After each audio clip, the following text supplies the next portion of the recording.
So what's up, you guys? So I just made my video of just explaining some things that I do like about my Jeep.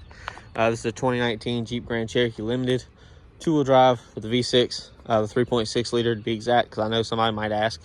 Now this is going to be the video that I have things that I don't like.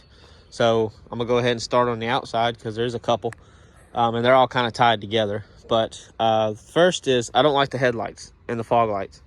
There were two or three different options as far as headlights, depending on what trim level you got. I think there was just two, but I'm not 100% sure. I know of two for a fact, because there's the ones I have, and then there's another set.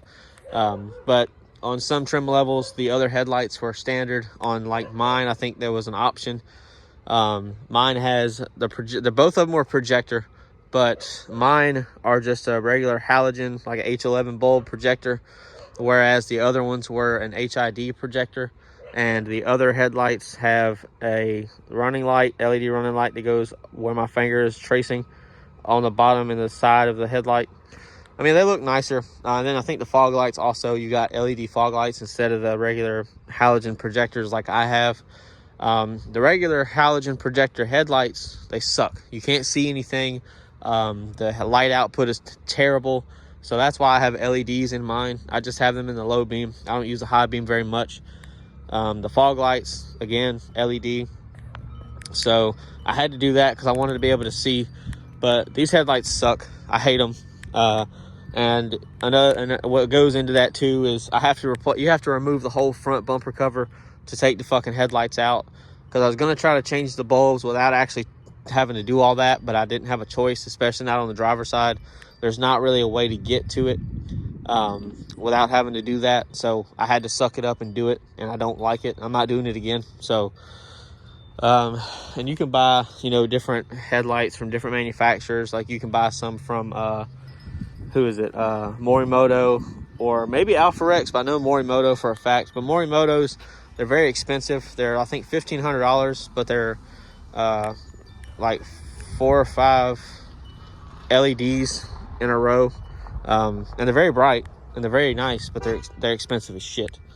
And then going on with that, the tail lights are the same. If you got a certain trim level, the tail lights were automatically LED. So like I'll see if they'll pop on with the key on. Okay, so you can see the only real LED part of this is the light that goes around the tail light itself. The actual bulb for the stoplight, the turn signal, brake light, whatever, is a regular halogen bulb again, and I don't like that. Same thing with the reverse lights. So as you can tell, I don't know how well you can tell, but the bulbs were replaced with LED, along with the reverse lights. They were replaced with LED. The reverse lights also help because it makes it where I can kind of see where I'm going, because they do light up pretty well. So I'm able to see where I'm going or if there's anything behind me. Because, I mean, it does have a backup camera and backup sensors, but I'd still like to be able to see what the hell's behind me. And it makes it a lot easier for other people that see me backing up, because you can't miss 2 bright-ass LEDs, or actually 4, because there's 2 on both sides. But, so yeah, that kind of does bug me. A lot of manufacturers do that. I don't know why. Like my mom's truck, for example, she's got a Chevrolet Silverado. It's a 1500. I think it's a 21, and it's a custom. So it's got, for some reason, the really expensive, nice LED taillights, but the really shitty reflector housing headlights. I don't really get that, but whatever. I didn't order it, so I don't know. She didn't either. She just bought it used, but whatever.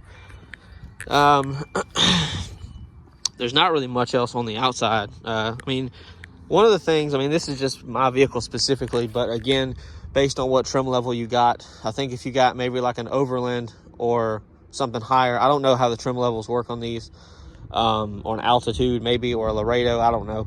You could get all of like the black trim that you see around the fenders, on the bottom of the bumper, underneath the doors, on the back wheels, and the rear bottom part of the bumper.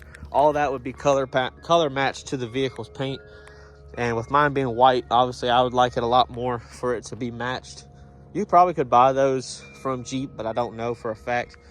especially since they don't make this model of the Jeep anymore. This is a WK2, for those that are wondering. It was produced from 2010 to 2022. And as I said in my other video, there's 3 engine options, and I'll go into this too, I guess, since this will be my next segue. They had 3 engine options, or 4 rather, but 3 for most of the normal trim levels. Obviously, they had the 6.2 liter for the supercharged Trackhawk, and they had the 3.6 liter V6, which is what's in here. They had the 5.7 Hemi, and then they also had the 3 liter Eco Diesel, which I think it was an inline 4 or maybe an inline 6, but I think it's an inline 4. Inline 6 would be a Cummins, and that's not what they had in these. It's way too big. So yeah, it's inline 4, I think, but mine's got 3.6 as I stated, and it's just kind of sluggish. It's a dog. I mean, granted, this is an SUV. It's a full-size SUV, so it's not a race car, but I have a feeling if it had the Hemi, it would have a little bit more ass. And I mean, if this was a Hemi, I would enjoy it a lot more. I would drive it a lot different than I drive it now, and then it would already be lowered instead of having a leveling kit on it. I mean, a lot of people would complain about that, saying, oh, you take the off-road capabilities out of it. Well, it's a 2-wheel drive Jeep, for one. I'm not taking a 2-wheel drive vehicle off-road. That's just fucking stupid. People did say that a bunch of times, and I said, yeah, I bought a 2-wheel drive Grand Cherokee. And I was like, why'd you buy a 2-wheel drive Jeep? If I wanted something off-road, I would have bought a Wrangler. I'm not going to buy something like this that has independent suspension on all 4 corners. I mean, if you buy a higher trim level, you could get air ride, but still, it's not going to articulate the same. It's not going to give you a real experience like it would with a Wrangler or a Gladiator or something else that's solid axle front and rear. So I'm not going to take something this big out on the trail. The Wranglers are smaller. They're a little bit narrower.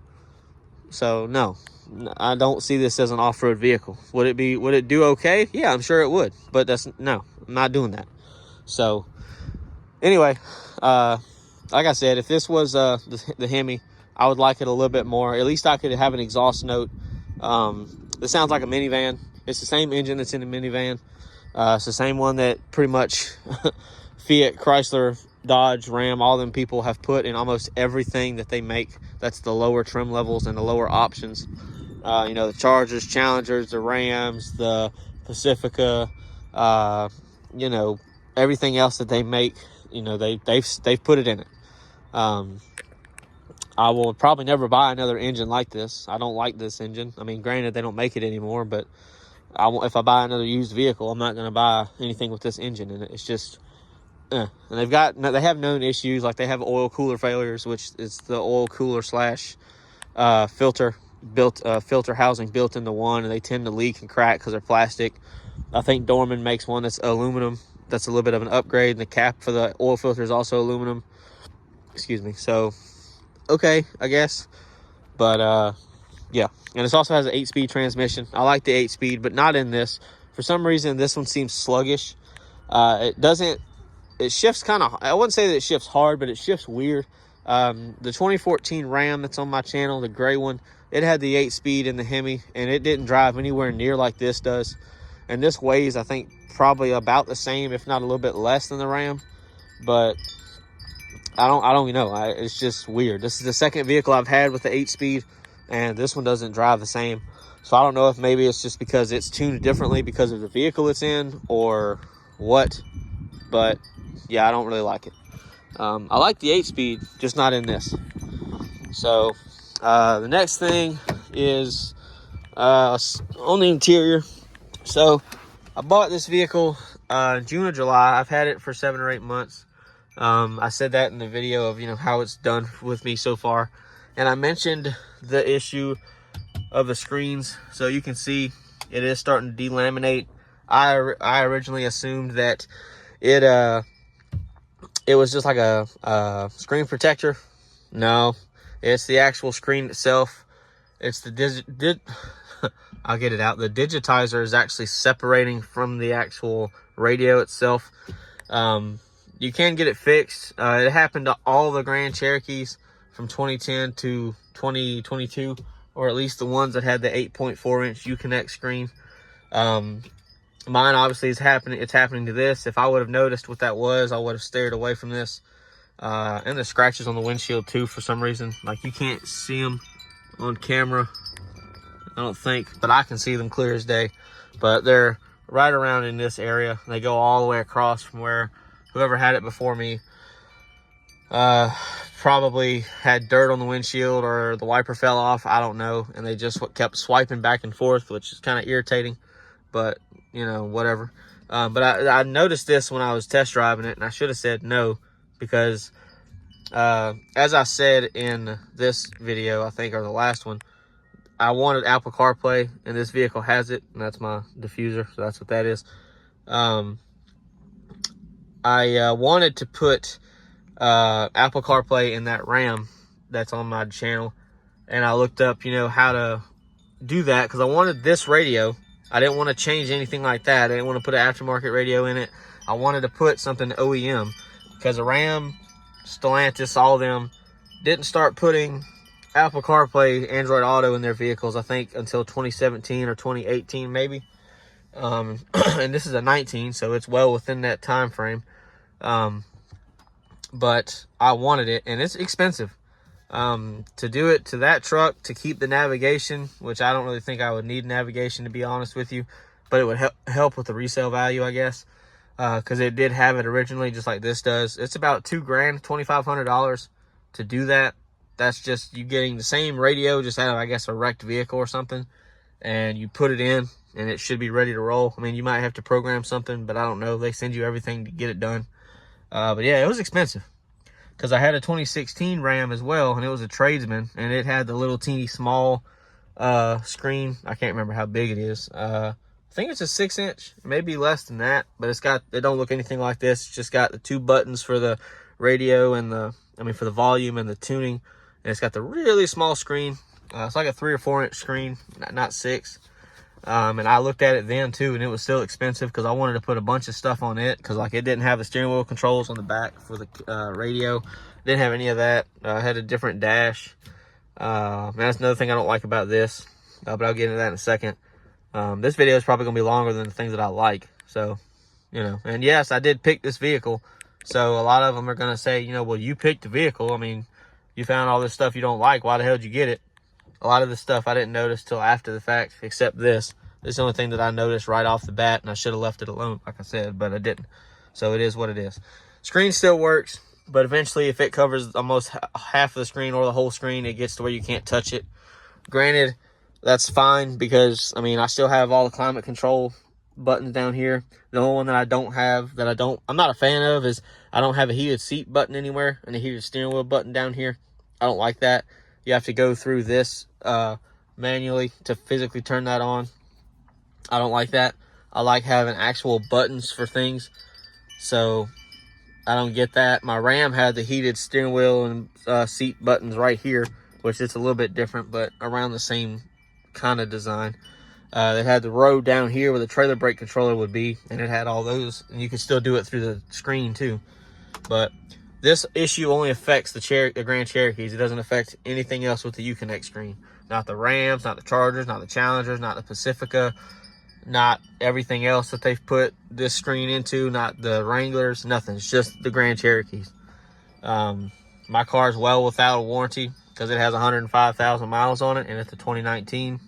So, and there's even a recall out for the ABS module or some shit, and they can't get parts for it, because apparently these vehicles have issues where even if you put it in park, the vehicle will still roll, or the taillights will stay on, or some shit, which that's a lovely thing to know, especially since I park on a hill. It's not a very steep hill. It's like a 7% grade, but still, it's enough for this to roll down, and it could probably end up into the neighbor's house, depending on where I put it. Because if I park it over there like I do, it'll roll into that damn power pole, or like right here, if I have it parked a certain way, it could roll into the ditch, or it could roll across the street and hit their stuff. So, whatever. But yeah, I don't like the gauges either. I mean, you know, they're very bland. I'm only doing this so they'll light up, but you can see, like I said, 105,682. Tax over here, the temperature gauge, fuel gauge, what gear you're in. You can customize all this, like have the temperature in one corner, the direction in one corner, your range, all that stuff. But it's just boring. Like, I do like the Trackhawks gauges just because I think they're a blue. They're backlit blue and they look a lot nicer. I just don't like this. This is very boring. I hate it. I can't stand it. The Rams I like a lot more. They give you more information and they just look nicer. So, you know, I guess it is what it is, but whatever. And that's pretty much it that I can think of right off the top of my head. And yes, I noticed, I don't know if anybody else has noticed, but yes, I know that this is missing. It had a strip on it when I got it. The front two windows were tinted when I bought the vehicle, but the strip, like right here, was torn, so I just went ahead and peeled the whole thing off because it's not very expensive to get replaced. But I'll probably, I started to attempt to take it off, and I was doing okay, but it's very tedious, so I'll probably just get the tint shop to do it for me, pay a little bit extra to have them put another strip on it, or I might just tint the whole windshield. I'm not sure yet, but because I like my privacy and I like my vehicle to be cool in the summer. It's not the summer yet, but still. So, but yeah, I mean, other than that, I mean, it's not too bad, but that's just some things that I don't like about it. There's nothing else that I can think of that I don't like about it. That's really it. So, again, like I said, everything is just my opinion.